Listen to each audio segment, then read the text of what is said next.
ಪ್ರಾಜ್ವಲ್ಯಮಾನವಾಗಿ ಉರಿಯಬೇಕಾದ ನಿನ್ನ ಕಿಡಿ ಬಸಕಿತು ಅಂತಾದ್ರೆ ಎತ್ತಂಗ ನಡೀತದ ಹೇಳು. ಯಾವ ಉತ್ತೇಜನೆ ಆಗಲಿ ಯಜ್ಞಕುಂಡದಲ್ಲಿ ಅಗ್ನಿ ಕಂದುತ್ತಾ ಉಂಟು ಅಂತಾದ್ರೆ ತಕ್ಷಣ ಏನು ಮಾಡ್ತಾನೆ? ಅಗ್ನಿ ಪ್ರಜ್ವಲಿಸುವುದಕ್ಕೆ ಬೇಕಾದ ವ್ಯವಸ್ಥೆಯನ್ನು ಮಾಡುತ್ತಾನೆ. ಯಜ್ಞಕುಂಡದ ಅಗ್ನಿಶಮನ ಸಮಸ್ತ ಹೋಮ ಕರ್ಮಾಂಗಗಳಲ್ಲಿ ದೋಷ. ಉರಿತಾ ಇರುವ ದೀಪ ಆರಾಧಿಸುವುದಕ್ಕಿಟ್ಟದ್ದು. ನಂದಿ ಹೋಯಿತು ಅಂತಾದ್ರೆ ನಂದಾದೀಪ ಅಪಶಕುನ. ಅಗ್ನಿಗೆ ಉರಿಯುವುದೇ ಶೀಲ. ಸದಾಕಾಲದಲ್ಲಿ ಉರಿಯಬೇಕಾದವನು ನೀನು. ನಾನು ಇಷ್ಟ ಮಾಡುವ ಮೊದಲೇ ನೀನೇನು ಮಾಡಬೇಕಿತ್ತು? ಸಪ್ತಾರ್ಚಿ ನಾಲಿಗೆಗಳನ್ನು ಚಾಚುವ ಮುಖೇನವಾಗಿ ನೀನೇ ಸಮಸ್ತರನ್ನು ನುಂಗಿ ನಡೆಯುತ್ತೇನೆ. ಧರ್ಮರಾಯೇನು, ಅರ್ಜುನೇನು, ಸಕಲ ಪಾಂಡವರೇನು, 3 ಲೋಕವನ್ನಾದರೂ ಅತ್ತೆ ನಿಮಗಾಗಿ ನುಂಗಿ ನುಡಿಯುತ್ತೇನೆ ಅಂತ ಹೊರಡಬೇಕಿತ್ತು. ಅದನ್ನು ಬಿಟ್ಟು ಕ್ಷಮೆ ಕೇಳಬೇಕು, ತಪ್ಪಾಯಿತು ಅಂತ ಹೇಳಬೇಕು, ಕಪ್ಪ ಒಪ್ಪಿಸಬೇಕು. ನಾಚಿಕೆ ಆಗುವುದಿಲ್ಲ ನಿನಗೆ. ನನ್ನ ಮಗಳನ್ನು ನಿನಗೆ ಕೊಟ್ಟಿದ್ದೇನೆ, ನಾವು ಕೊಟ್ಟಿದ್ದೇವೆ. ಇಲ್ಲಿ ನಾವು ಕೊಟ್ಟದ್ದು ಯಾಕೆ? ನಿಜವಾಗಿ ನಮ್ಮ ಮಗಳನ್ನು ಮದುವೆ ಆಗುವಷ್ಟು ಯೋಗ್ಯತೆ ಉಂಟ ನಿನಗೆ? ಅಲ್ಲ, ನಾನು ನಿನ್ನನ್ನು ಮದುವೆ ಆದಾಗ ಇದಕ್ಕೆ ಮಮ್ಮ ಹೇಳಿ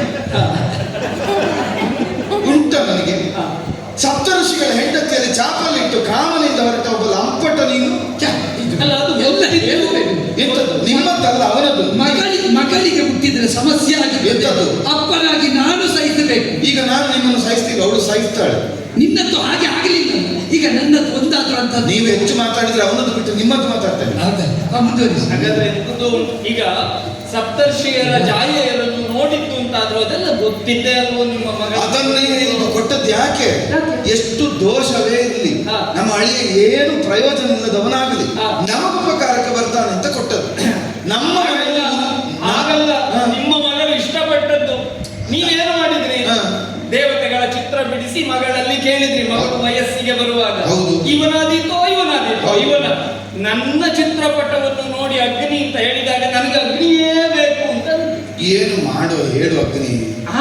ನಮ್ಮ ಹೆಣ್ಣು ಮಕ್ಕಳೆಲ್ಲ ಚಂದ ಇದ್ದವರ ಹಿಂದೆ ಹೋಗಿ ಹಾಳಾಗ್ತಲ್ವ? ಅಪ್ಪ ಅಮ್ಮ ತೋರಿಸಿದವರನ್ನೇ ಮದುವೆ ಆದ್ರೆ ಇಷ್ಟು ಕಷ್ಟ ಇತ್ತ? ನೀವು ಒಳ್ಳೆವ ಅದಕ್ಕಲ್ಲ. ನಿಮ್ಮಲ್ಲಿ ಹೇಗೆ ಅಂದ್ರೆ ಮಗಳು ಹೇಳಿದ ಮೇಲೆ ಮದುವೆ ಮಾಡಿಕೊಡುವುದಕ್ಕೆ ಹೊರಟ್ರಿ. ಹೌದು, ಯಜ್ಞ ಮಾಡಿದ್ರಿ. ಅಲ್ಲ, ನೀನೇನು ಸಾಮಾನ್ಯದವನಲ್ಲ. ನಾನು ಯಜ್ಞ ಮಾಡುವಾಗ ಉರಿಯುವುದೇ ಇಲ್ಲ, ಅವಳು ಬರುವಾಗ ಒಂದು ಯಜ್ಞದ ಸಂದರ್ಭದಲ್ಲಿ ಅವಳು ಇಲ್ಲದೆ ಇರುವಾಗ ನಾವು ಉರಿಲಿಲ್ಲ. ಆವಾಗ ನೀವೊಂದು ಊದು ಕೊಡುವೆ ತಂದು ಊದಿದ್ದೆ. ನಮ್ಮ ಅತ್ತೆಯ ಕಣ್ಣಲ್ಲಿ ಕಣ್ಣೀರು ಬರಿಸಿದ ಕಿಟ್ಟಿ ಅದಕ್ಕೆ ಹೇಳಿದೀಗ ಕಿಡಿ ಮಸುಕಿದ್ದೆ, ಕಣ್ಣಲ್ಲಿ ಕಣ್ಣೀರನ್ನು ತರಿಸಿದೆಯಲ್ಲ ನೀನು. ಅತ್ತವಳನ್ನು ಅತ್ತೆ ಅಂತ ಕರೆಯುವುದಲ್ಲ, ಅತ್ತೆಯ ಅಳುವನ್ನು ನಿವಾರಿಸಬೇಕು.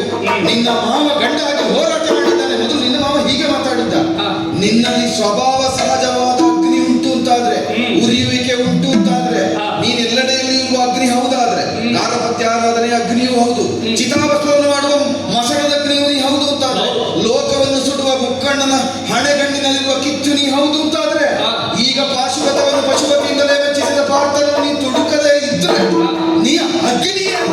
ನಿನ್ನ ಅಗ್ನಿತ್ವಕ್ಕೆ ದಿಕ್ಕಾದ. ಇಷ್ಟು ಮಾತಾಡುತ್ತಿದ್ದೀರಿ ಇಂತಾದ್ರೆ ಯುದ್ಧದಲ್ಲಿ ಮುಂದುವರಿಲಿಕ್ಕೆ